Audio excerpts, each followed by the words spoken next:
Hello students, welcome to my class. Today, since I am starting the second part of this chapter, chapter 9, which is a very important chapter, and we have already discussed about the challenging the caste system in this chapter. So today we will talk about the organized caste movements, how this system actually worked during this time. Okay, so most of the early reformers, in fact, at this time, they stood actually against the caste system, which was very actually strong at that time. And the caste system was actually strong during the medieval period onwards. And during the 19th century, actually, many of the educated Indians, in fact, took the initiative with the support of the Britishers. And then that's why today we can find that there are, in at least some extent, we can see the little balance on that. And yet we can find there are some of the incidents are occurring in different parts of our state in India. So, however, the fight against the caste system actually remained largely theoretical until the second half of the 19th century, and when the baton was actually taken up by the representatives of the so-called lower caste, and organized caste movements emerged. Okay, so now let us know about the Guru Ghasidas. Who is this person? Now, Guru Ghasidas, a leather worker, actually founder or founded the Satnami movement in central India, which really demanded social rights for leather workers. Now, in the Brahman caste, in fact, these people, especially leather workers or cobbler or shoemaker, or you can find that there are many of the peasants or farmers who actually part of this organizations, in fact, were not allowed to mingle. In fact, the Brahmins, when we talk about, they didn't have any sort of like a caste, or they didn't belong to any sort of like a which we find in India. So they are totally separate people. They didn't have any sort of like a, and according to the originality, we can find that the Brahmanas didn't. They supposed to not worship the idols, but I don't know how this system is working, and they are worshipping the some of the idols, and they are doing different activities on the establishment of the temple and all. So here, this person, especially Guru Ghasidas, in fact, he being a leather worker, he actually became one of the propounder, and then he worked for the most of the this poor people who actually victimized for the casteism. So here you can see that Chandala, that is cultivators of Eastern Bengal, he also actually questioned the idea of Brahmanical superiority. That how a Brahman can be a superior than the rest of the people. That actually question also he asked. In fact, we can find that the Brahmanas, in fact, considering themselves the superiority, this particular idea actually started prevailing soon after the this what called like they started dominating, and like other emperors and kings, they also wanted to dominate, and that is the actually behavior actually they kept on even in future also. So Jyotirao Phule was the strongest. Okay, he is the strongest proponent of the anti-caste movement in Maharashtra, and being a member of the Mali caste, he himself faced caste discrimination in an early life, and he argued that the so-called lower caste are the original inhabitants of this country, and they have the right over the land and other natural resources of this country. So we can find that most of this in the higher position right now in this 21st century, the government is ruling, and according to this like in different sectors, most of the Brahmins, in fact, actually occupying the higher position in this country, and that's why today, for example, you want to sort out any sort of problem, or against any of the Brahmins, suppose you want to complain, then it's rather difficult to settle the problem, and the dispute will not be settled if if it is happening in the lower level. So he wanted to unite the laboring caste and untouchables against the caste-based discrimination. And in 1873, in 1873, he founded the Satya Shodak Samaj, which worked for the rights of the lower caste and untouchables. And Phule was against all forms of discrimination. So Jyotirao Phule, in fact, his what actually he came out for the protest against this Brahminic way of living. He actually raised his voice, and then he worked for that, and he worked very hard, and very little about his work activities are actually given in the book.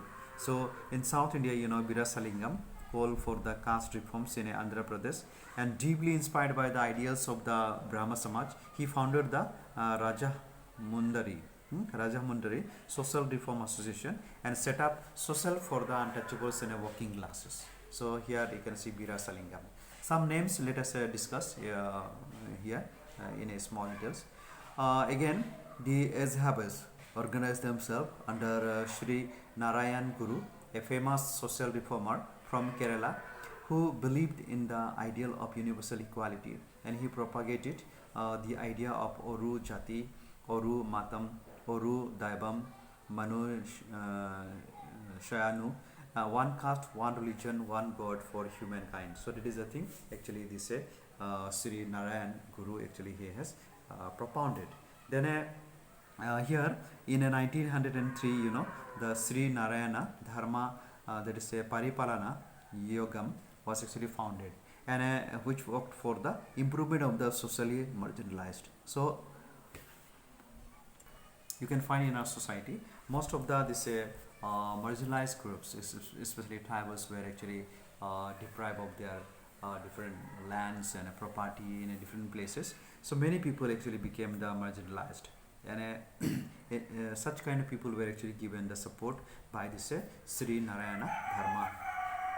And then we can also find another personality, that is E.V. Ramaswamy Nayakar, popularly known as Periyar, led the anti-caste movement in Tamil Nadu, and Periyar was a prominent figure in the national movement as well.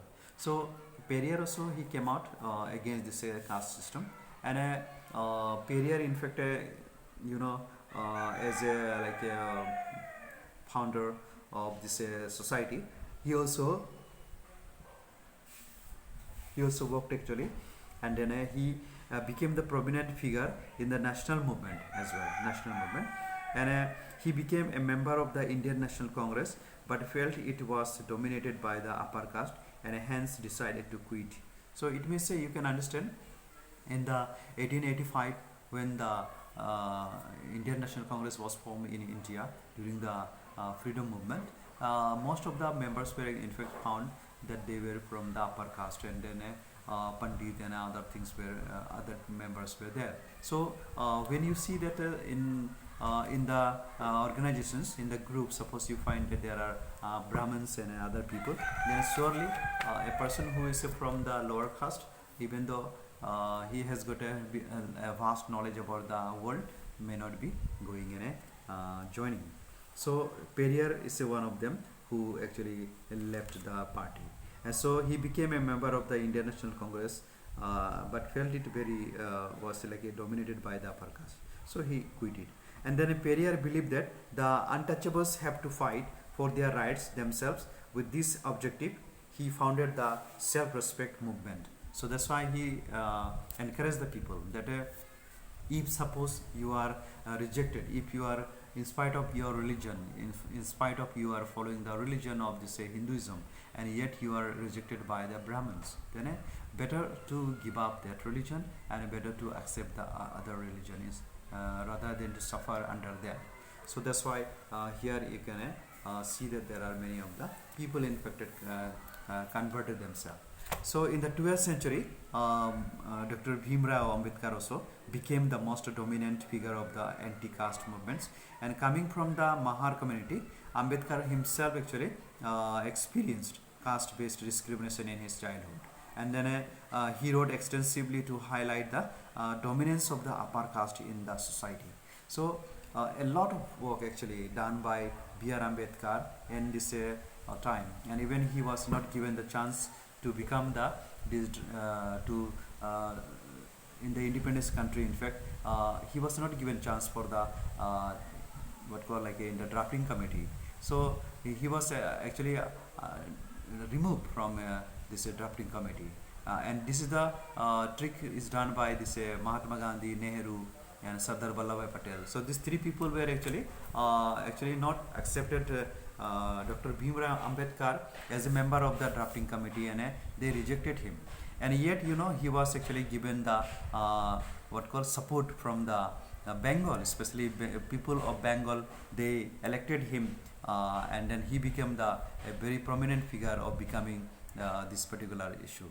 So when the demand was actually grown, when the demand was raised, then from the country like England, from there they have already set the some of the rules and regulations that from the three parties, for example, a person should be appointed for the drafting the constitution. So the British said that if you can't appoint these people, if three categories of people suppose were not appointed for the drafting the constitution, then the British will not give up the India. So that is the thing actually came up, and then that's why you can find that Bhimrao Ambedkar was selected by the British this parliament, especially British what call members. They selected him. Then he was from the Dalit community. Then after that from Muslim community and from the Hindu community. So like that, three categories of people were appointed, and that's why you can understand that when the drafting committee was actually appointed, most of the work actually done by B.R. Ambedkar himself. And many of the people who were appointed for this writing, especially writing work, many people became sick, many people are actually gave away, many people have left, and yet Dr. Bhimrao Ambedkar, in fact, he has written maximum writings this constitution. So that's why he has the great contribution in writing every bit of things. And nearly how many thousand, maybe 2000, how many times some drafting paper has been made. Okay, so we need to study about the debate that has taken place, about the things was discussed and had the debate. All this paper only we need to study, then only we'll come to know about the Constitution of India. That's why today, for example, new governments is coming up, and then a new government is trying to change the constitution and trying to apply the Manusmriti in the new parliament. So such kind of news is spreading in everywhere, and there is a possibility of changing the constitution, because this constitution disliked by the Brahmanas. And at that time, even Nehru, even Vallabhbhai Patel, and Mahatma Gandhi, even these people also said that let him be there as a drafting committee members, but whether we will follow up the constitution or not follow up, that will depend on us. So that is the thing, actually the wrong idea they possess. That's why when the Congress was taken up the country's responsibility and they started functioning, then most of the constitution is not followed. Even today BJP government also is following, but then there is most of the constitutions are not followed. It may say how much constitution is followed, and which are the constitution is articles are followed. Actually till now the examination has been not done, so that is actually needed to see. So therefore dear students, before you go for the any further studies, you need to know about the Indian Constitution, how it was drafted, who were the people, and how this B.R. Ambedkar in fact joined, and then he worked for that, and what the great contribution that he has got. If B.R. Ambedkar could have been not here today, most of the lower classes, Dalits, tribals, and many other people could have not got the chances, because here the drafting committee was actually selected only the Brahmanas. So if the Brahmanas also could have been there for the drafting this constitution, then you could have understand that there will be no difference between the Manusmriti and a constitution. So today, suppose you want to study about the constitution, then you need to have the Manusmriti with you, and then you can see which are the differences that B.R. Ambedkar in fact brought in the country like India through the constitution. So that's why we should be very grateful for B.R. Ambedkar for his great contribution and hard labor. And in fact, he was very intelligent. He studied a lot, and you can remember at that time, such kind of people were not much given the opportunity for study and to become someone very great. Understood? So therefore, this is one of the small like a hint that we need to know. So between 1927 and 1935, he led a number of movements to secure the rights of the untouchables to enter temples. And after independence, he became chairman of the drafting committee of our constitution. So Constitution of India provides for the equality of all citizens irrespective of their caste, creed and religion as one of its core objectives. Now I have one things to inform you that here you can see that he actually made people together. He gathered all the Dalit people together, and in front of this Brahmanas, especially Brahmin communities, he approached to this Brahmanas and saying that will you allow us to enter to drink this water from this river or from this lake. So the Brahmanas said that we will not allow you to drink water. It may say there were many of the OBCs, STs, or there are tribals, and most of the like Shudras were actually present at that time. And this Ambedkar, in fact, he went and he asked these people that will you allow us to drink water because we are also your same religion, we are following the same religion, and we belong to same community. Then will you allow us to drink water? But the Brahmanas didn't allow him. You can see in that lake or in the river, the animals going and drinking water, the buffalo going in and drinking water. But these Brahmanas were not allowing these Dalits and tribals to go and to drink the water. So that is the thing actually he put forward to make people know that to become to accepting this or to considering themselves as a Hindu and a part and parcel of this country, but why there is a no right is given to drink water. So it means he tried to make the people known, but people didn't understand. Next time again he organized another meeting, and then he informed the people that to come to the temple, and from the outside the temple he actually asked the Brahmanas that can we enter temple, since we are the Hindu, we are your brothers, we are same community. But the Brahmanas didn't allow this Dalits and other people to enter the temple. So this is actually he wanted to make people know that as long as you are Hindu and you are not given opportunity, you are not considered as your member. So how it possible that you can continue? That's why B.R. Ambedkar, he converted himself, he changed his religion because of all this the differences that found in the Brahman, in the caste, in the Hinduism. So that's why he changed his religion and he accepted the Buddhist religion. So few things that is very important to know for us. Okay, so here the British government and the caste system also there are. So in India, the Indian reformers of the 19th century initially actually received support from the British, and the role of William Bentinck was actually instrumental in the abolition of the Sati system. However, the situation actually changed after the revolt of 1857. On the other hand, the British decided to adopt a policy non-interference in terms of the social issues. On the other hand, they tried to exploit the caste division in the Indian society to prevent the emergence of a united nation. Then an anti-caste movement also led by the Indians hardly received any support or encouragement from the colonial government. Moreover, from the early 20th century, the British government started caste-based classification in the census with the aim of furthering their divide and rule policy through increased fragmentation. So, however, this very practice contributed to the development of caste consciousness and in turn paved the way for organized caste movements. So, Gandhi and the idea of the caste.